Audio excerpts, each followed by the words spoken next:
On tonight's programme, I'm thrilled to say, Ralf Hütter of Kraftwerk talking to me backstage last week when they did. What I was immensely less pleased to say was a fabulous show at the Manchester Velodrome, and we couldn't go because we were public servants to the end doing this. I spoke to someone who went, and I said, was it good? And they said, yeah, it was good if you like Kraftwerk.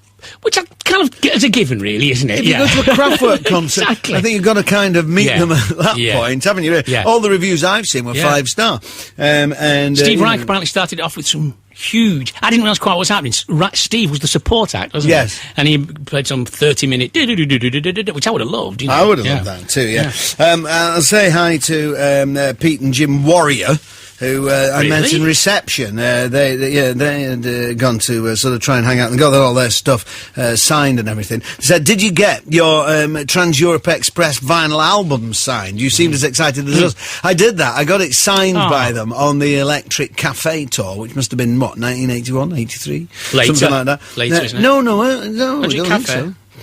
No. So, I'm sorry, you're right. Computer World, That's about 81. Computer World, and it was all signed by the four members of the band, and I got it signed again by Ralph all these years later, nice. and all that. But anyway, and they became Kling Klang members for the day because they were asked by Kraftwerk's tour manager to man the merchandise stall. So, at the risk of stereotyping, the Germanic efficiency hadn't extended to getting someone to sell the CDs and T-shirts. Yeah, Versprung durch Technik, I don't think. Anyway, but I really... very excited. Yeah. Quite a privilege to get an interview, because he doesn't do much, does he, really? No, he doesn't. So that's later on in the show. This is the second hour of the show, isn't it? Second hour of the show, me talking to Ralf Hütter last week.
Presumably, as cyclists, you're delighted to be playing in the Velodrome. Of course, when we heard this, that this concert was going to be happening here, because we'd seen the hall also on television, on some cycling events over the last decade, and then we made contact with the cycling team.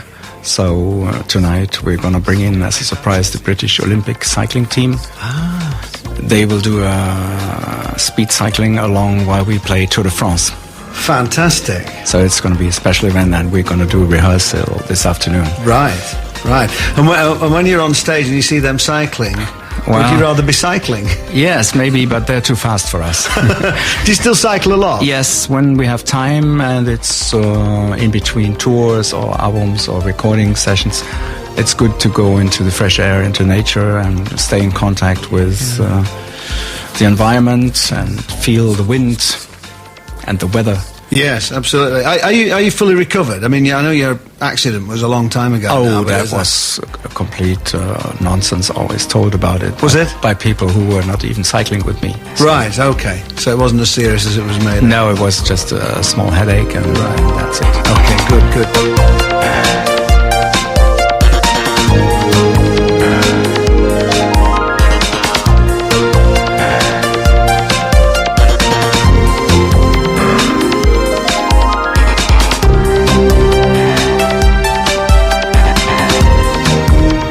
First thing I have to ask as well is there any new Kraftwerk stuff in the pipeline now? Yes, the immediate future will see the release of the catalog. Finally, 1, 2, 3, 4, 5, 6, 7, 8.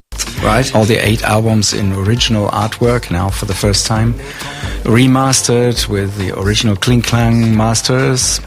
And the artwork is all reconstructed from the original photographs, from the photo prints, and from negatives and graphics that we had in our Kling Klang collection, and has some additional artwork in booklets, etc. That was never published in those times because we were never allowed to do a full artwork cover. There was always publicity on it, and people change in America. They turned the photos around left to right, and so there were so many mistakes and sometimes very bad quality. And now it's going to be in very high quality.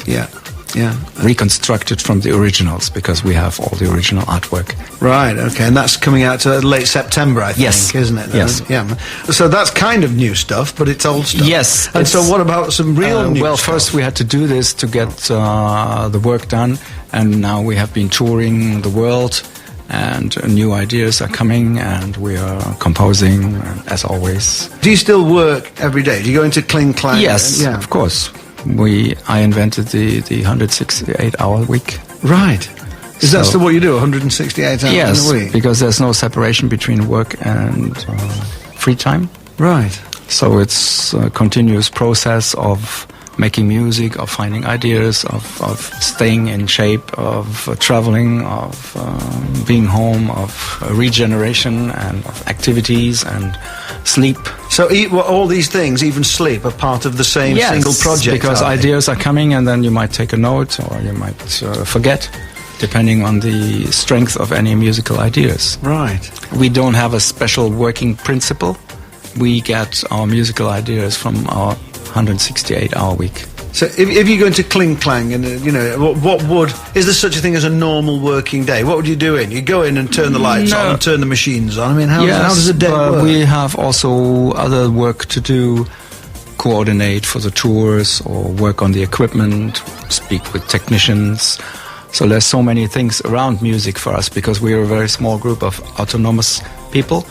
And we're not just musicians. We are working in graphics, we are working in designs, like I've been working with my graphic designer on reconstructing the albums. We do mastering.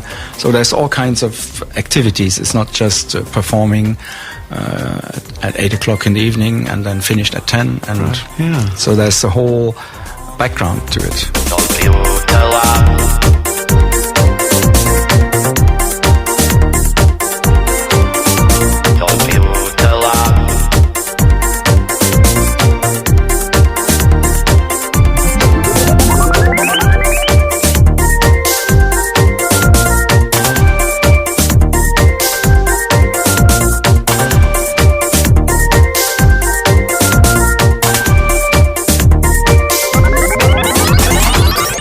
Do you find composition a torture process, or do the tunes come easily to you? Yes, the best music comes like automatic. Yeah.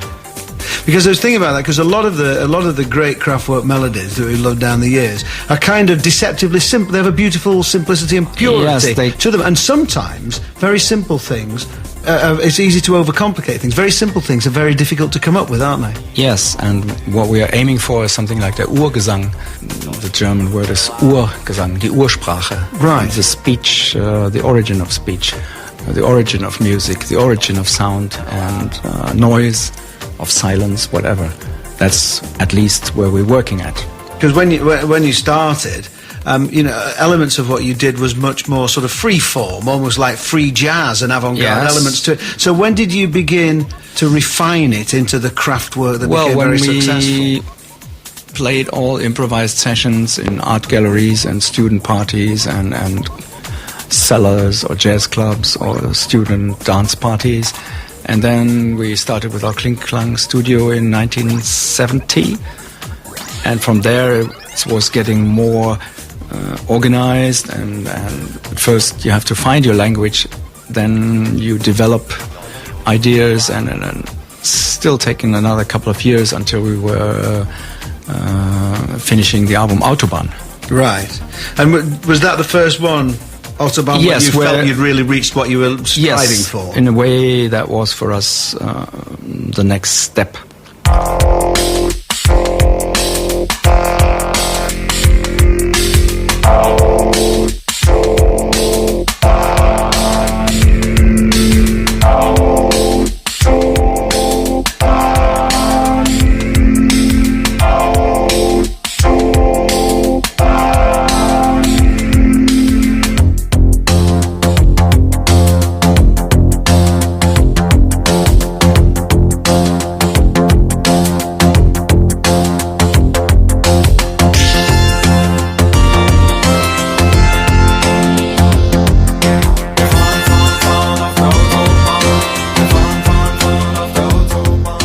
Did you at the same time start to refine the way you looked?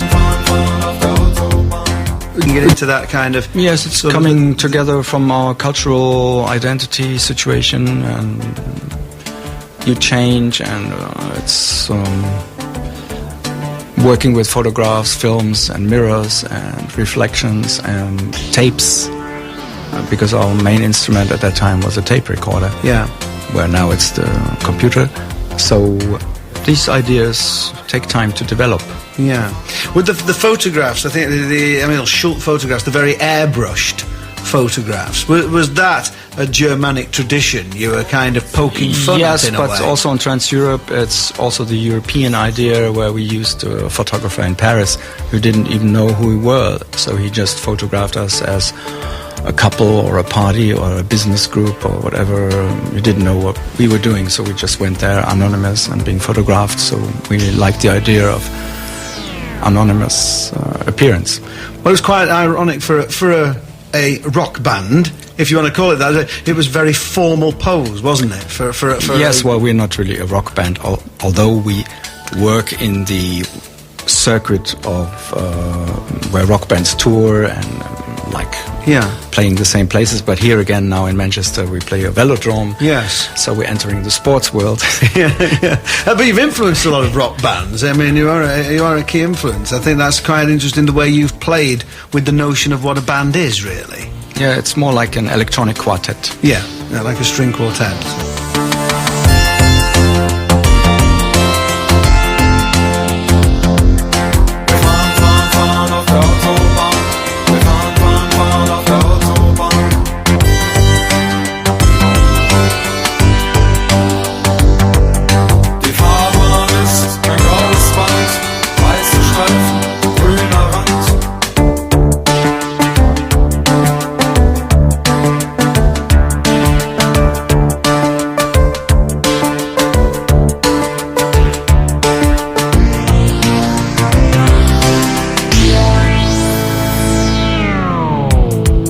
Have you always been fascinated with technology and gadgets? Because it seems like, looking back over your work, when you think like the computers and the pocket calculators, and of course the robotics and everything, the sort of real life seemed to follow the things you were writing about. But they come in context with a sociological meaning, right? If that's the word.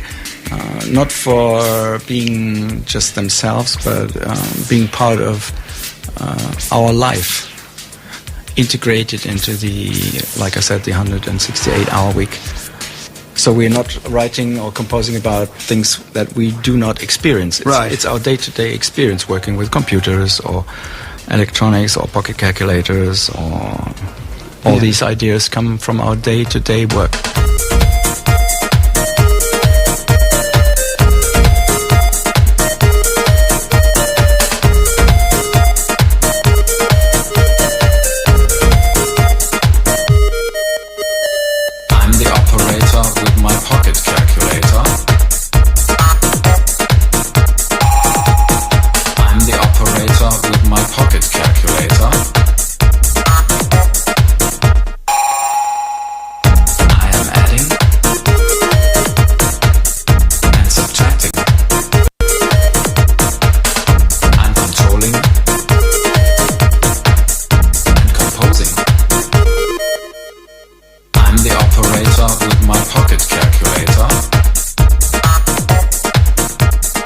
Obviously, Florian's no longer with you. Yes. Which we obviously have to mention. You can tell me why he left if you like, or you can keep your counsel if you like, but has it made the running of Kraftwerk kind of in a funny way easier for you? Because, No, it's just that we continue working, and he's working at the university or other projects, so we just continue working. Right, okay. Are you still friends? I don't know. Okay. It needs a little time, does it? Yeah. I can't say. Okay.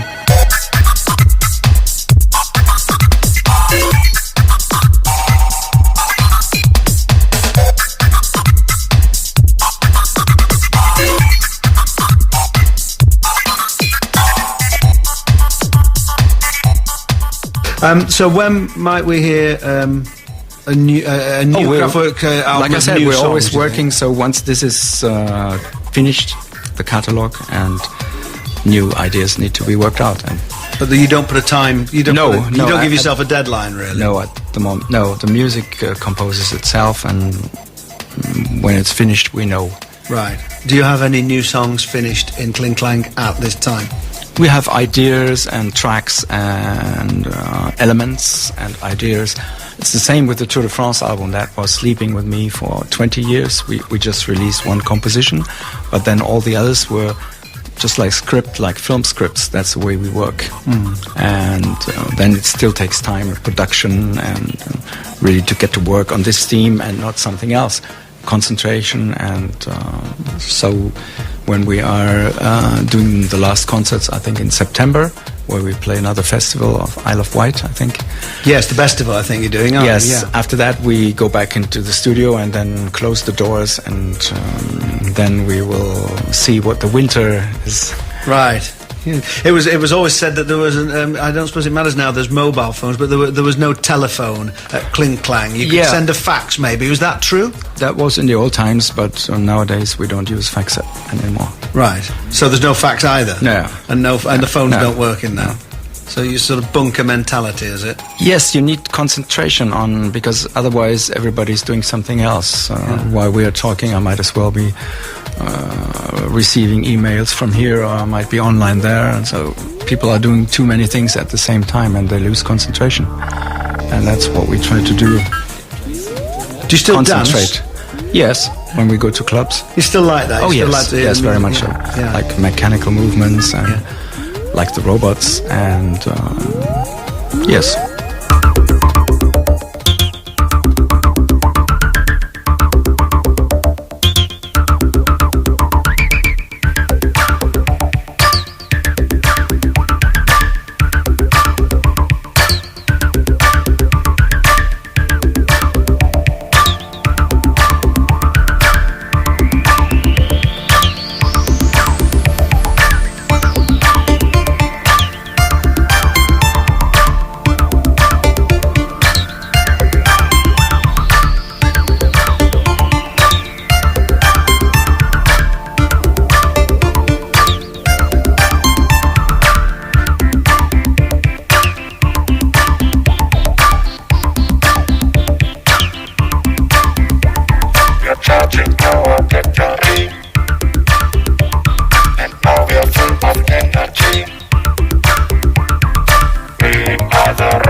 I'm sure Ian in Sussex enjoyed that interview with Ralf. He was at the Kraftwerk show last week. It was his 10th since he first saw them in 1975 when he was 10. Right, well, he beats me. I first saw him in 1981 where I went to see him at the Liverpool Royal Court and Manchester Free Trade Hall and the Lyceum in London on that tour. A 10-year-old going is excellent to go in 75.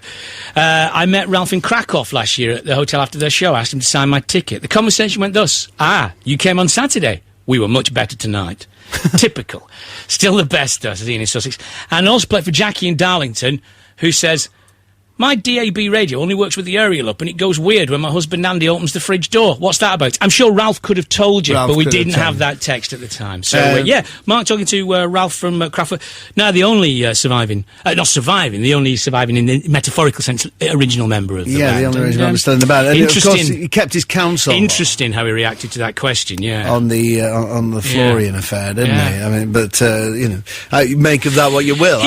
He says, doesn't he, that Florian hasn't been an active member of the band for many years, so it's not really made a massive difference. And he got sick. I mean, I got the impression he'd not worked with them for quite a long time and everything. Although, it's very hard to get to the bottom of exactly what they do, doesn't it? I mean, he explained it there, and it all sounded perfectly reasonable, but I still came out of there with no definite idea of when there might... Someone from the record company did tell me that at the moment there is a Kraftwerk new album on the schedules for next year. Right. But the schedule comes and goes, and it doesn't appear. This has happened many times before, so you don't hold out a lot of hope. I don't know if you agree, because the last album was a disappointment, wasn't it? Only in the sense that... Well, it was all just rehashes of Tour de France, which itself wasn't a new song any means at that point. That's right. In fact, Carl Bartos sort of scoffed at that, said, I wrote that song. Have they not come up with anything since that, And, yeah, so he was a bit enigmatic, but I love the fact where he said that he did cycle these days when he got the chance between albums, which I think probably gives him quite a lot of scope for cycling. 20-odd years at a time. Yeah.